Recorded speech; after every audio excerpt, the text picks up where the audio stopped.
Chers collègues, nous pouvons éprouver un certain soulagement à l'idée de voir la piscine pontoise enfin rouvrir, et cet appel pour une concession publique est une bonne nouvelle.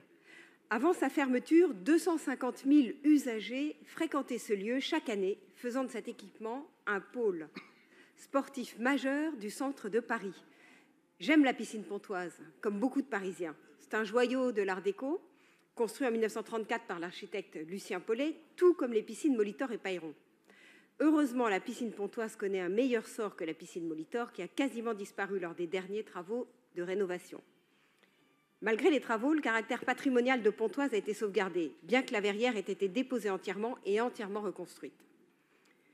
Je profite de cette prise de parole pour remercier la CAUE pour l'organisation de visites de chantier très appréciées des habitants du 5e. Il convient toutefois d'être vigilant pour que le futur délégataire prenne conscience de la particularité de ce lieu bientôt centenaire et adopte une gestion respectueuse de la piscine pontoise et de ses nombreux usagers, car l'attente est réelle autour de la réouverture. Il n'est pas question non plus de connaître le même... Il n'est pas question non plus de connaître le même sort que la piscine Pailleron, dont les premiers jours de la nouvelle exploitation ont été entachés par une fermeture décidée par le délégataire aux grandes dames des usagers et des habitants du quartier. Pour cela, nous devons aussi permettre à l'exploitant d'avoir les moyens des ambitions que nous lui demandons. À ce titre, l'amendement déposé par le groupe écologiste de Paris constituerait un frein.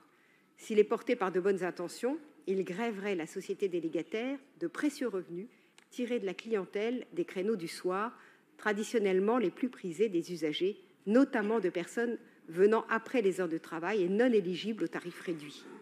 La plupart des usagers bénéficiaires des tarifs réduits ont le loisir de fréquenter le lieu en journée et de bénéficier de l'offre. Pour toutes ces raisons, nous nous abstiendrons sur cet amendement.